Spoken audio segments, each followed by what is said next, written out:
Laminate पर bubbles आपके furniture का लुक एंड फील खराब कर सकते हैं। इसके कई कारण हो सकते हैं। आइए उनके बारे में बात करते हैं और जानते हैं उनके सॉल्यूशन। पहला कारण, धूल, मिट्टी, तेल, केमिकल कोटिंग या स्टिकर।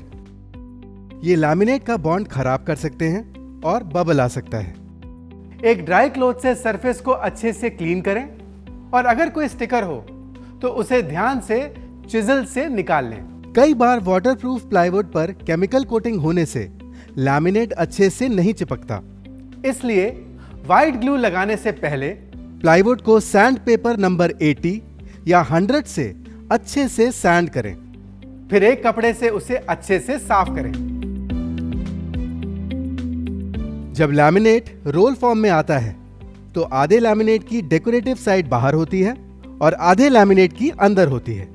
अगर लैमिनेट की डेकोरेटिव साइड बाहर है तो लैमिनेट रिवर्स यू शेप में मुड़ जाता है, स्प्रिंग बैक एक्शन होता है और बबल्स बन सकते हैं या कटिंग के टाइम स्प्लिट हो सकते हैं। ऐसे लैमिनेट पर 48 घंटों तक लैमिनेट पर भारी प्रेशर रखें, जैसे 5-6 प्लाईवुड, ताकि लैमिनेट का वेवी पार्ट कम हो जाए।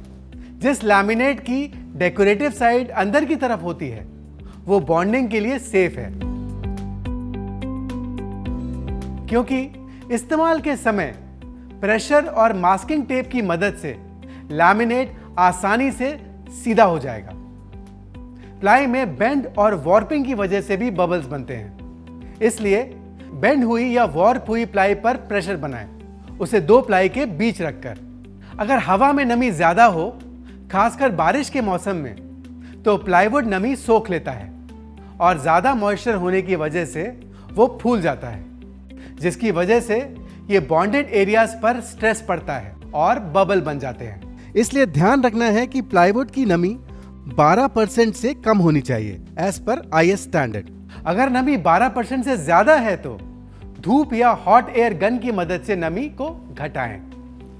अगर धूप या हॉट एयर गन नहीं है तो हैलोजन लैंप का इस्तेमाल करें। लैमिनेट में ब्लिस्टर बन गए हैं तो लैमिनेट को अच्छे से चेक करें।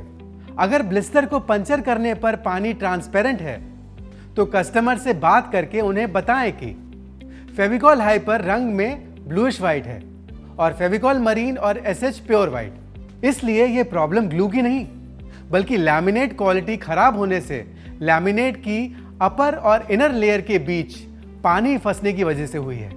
एडहेसिव के सही से स्प्रेड ना होने से भी बबल्स बन जाते हैं। इसके कुछ कारण हैं। एडहेसिव लगाने में ब्रश या लैमिनेट के टुकड़े का इस्तेमाल करना, जोड़ने से पहले एडहेसिव की परत का सूख जाना, मोटी परत लगाने से एडहेसिव का गीला रहना, एडहेसिव में पानी मिलाकर लगाना। ऐसा ना हो, इसके लिए कुछ बातों का ध्यान रखें। बल्क बैग के साथ आने वाला प्लास्टिक नॉच स्प्रेडर ही यूज करें। एप्लीकेटर्स को ट्रेन करें ताकि वो अच्छे से ग्लू लगा सकें और एडहेसिव में पानी ना मिलाएं।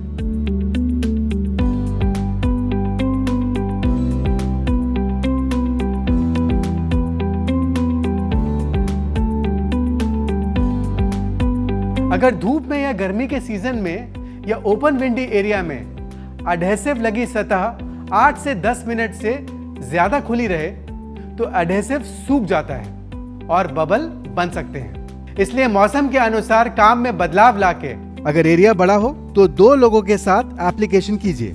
बारिश और सर्दी में एडहेसिव लगाई हुई सतह 2 से 4 मिनट की आवश्यकता अनुसार खुली रखिए। ये ध्यान में रखना जरूरी है कि ज्यादातर केसेस में बबल आने का कारण होता है लैमिनेट चिपकाते समय सही ढंग से प्रेशर ना दे पाना। सही प्रेशर तकनीक के लिए इन उपायों को आजमाएं। एजेस पर 1 इंच के गैप पे मास्किंग टेप लगाएं। हॉरिजॉन्टल एप्लीकेशन के समय गीले कपड़े से एक सिरे में मजबूत और एक समान प्रेशर डालें। बॉन्डेड बोर्ड पर 5 से 6 प्लाईवुड के नीचे दबा कर रखें।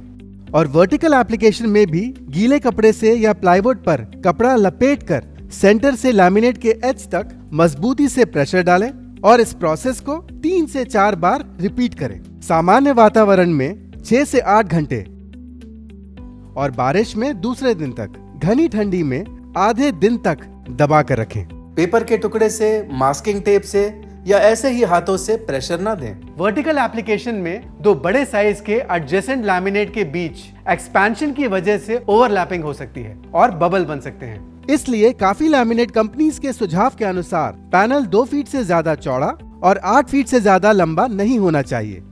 साथ ही एक्सपेंशन के लिए 2 लैमिनेट के बीच में 2 mm का गैप जरूर रखें ताकि ओवरलैपिंग ना हो। दीवारों में नमी या सीपेज के कारण भी बबल्स बन सकते हैं, इसलिए फर्नीचर या पैनल की बैक साइड पे मरीन कोट लगाएं।